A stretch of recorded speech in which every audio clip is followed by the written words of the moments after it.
Eh bien, bonjour à tous. Alors, tout d'abord, je tiens à vous remercier pour l'accueil que vous avez fait à la précédente vidéo. Malgré mes hésitations, malgré mon montage tout pourri, vos commentaires étaient vraiment top. Je vous remercie. Vous êtes 125 abonnés. À mon échelle, je trouve ça énorme. Moi, je pensais qu'avec 10 personnes, si ces 10 personnes mettent des commentaires et avec qui je peux communiquer sur le travail qu'on fait, je trouvais ça déjà super. Alors, imaginez 125. Je suis vraiment content.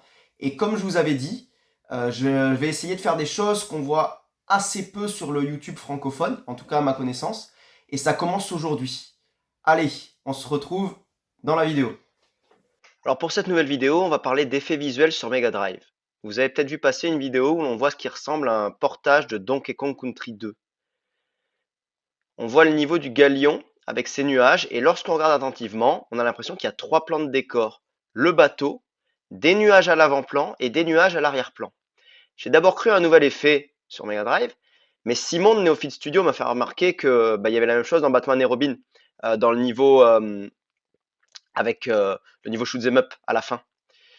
On va essayer de comprendre comment tous ces astucieux programmeurs ont fait pour faire ça et on va essayer de faire la même chose. Et c'est ça le but de la vidéo d'aujourd'hui. Donc petite remise en contexte. Donc sur Mega Drive, on a, si on enlève les sprites, deux plans. Le plan A et le plan B. Là, je ne vous montre que le plan A, c'est le niveau.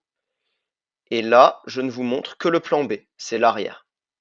Traditionnellement, le plan A, il est devant le plan B. Et le plan B, il est derrière le plan A. Chacun de ces plans peut évidemment bouger indépendamment de l'autre, à des vitesses différentes pour créer un effet de profondeur. Par contre, ben, sur ces plans ils sont composés de tuiles. Une tuile, c'est un bloc de 8 x 8 pixels. Et chaque bloc de 8 x 8 pixels, chaque tuile, peut être muni d'une priorité haute ou d'une priorité basse. Si un bloc qui est sur le plan B est muni d'une priorité haute et que par-dessus, il y a un bloc du plan A avec une priorité basse, le bloc du plan B va passer devant le bloc du plan A.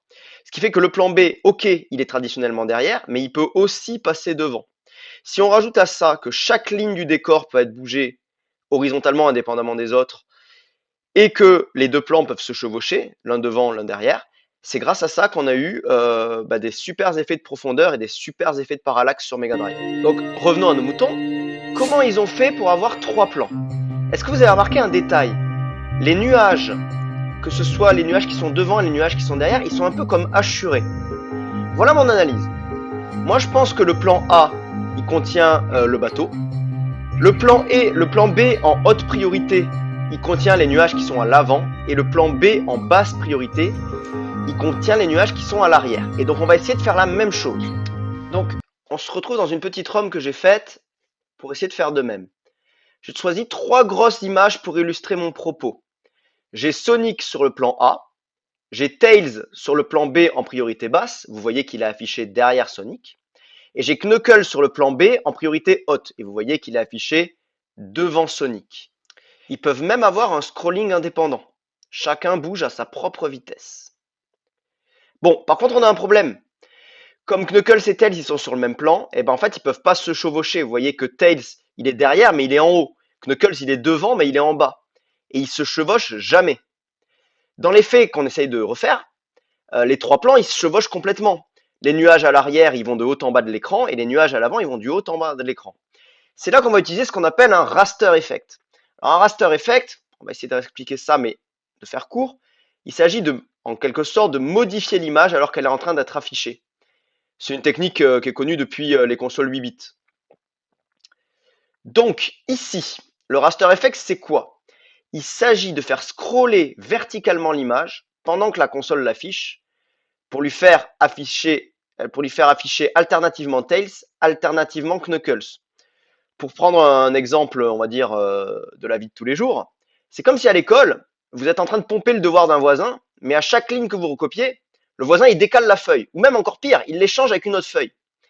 Si vous recopiez comme une machine, sans réfléchir, sur votre devoir, à la fin, vous allez avoir une ligne de maths, une ligne de géographie, une ligne d'espagnol, et en fait, vous aurez grugé. C'est votre voisin qui vous aura grugé, en fait. Là, c'est exactement ce qu'on fait. Donc, essayons ça. Parfait, ça marche. On a exactement ce qu'on voulait. Et en plus, on a un effet de transparence en fait à cause de ces hachures. Le plan qui est devant et le plan qui est derrière, ils sont comme transparents. Donc on pourra assez peu l'utiliser pour faire des vrais décors solides. Par contre, pour faire tout ce qui va être effet de lumière, de halo, de nuages, comme on a vu dans Donkey Kong Country ou dans Batman, et ben en fait ça va être parfait. Pour conclure, je dirais que sur Super Nintendo, ils ont 3 plans. Et ben maintenant, nous aussi sur Mega Drive, on a 3 plans. Et même mieux, parce que si on fait cet effet et sur le plan A et sur le plan B, on aura 4 plans. Donc encore une fois, on a gagné la guerre des consoles. Oui, mais s'ils font ça aussi sur Super Nintendo, ils auront 6 plans du coup. Et ben voilà, si cette vidéo vous a plu, n'hésitez pas à vous abonner. Si vous souhaitez qu'on explique et qu'on reprogramme d'autres effets de la Mega Drive, et ben dites-le moi dans les commentaires. Ce sera une nouvelle série de vidéos sur la chaîne pour alterner un petit peu avec les vidéos de développement. On pourra expliquer et refaire des effets sur Mega Drive, ça c'est cool. À bientôt!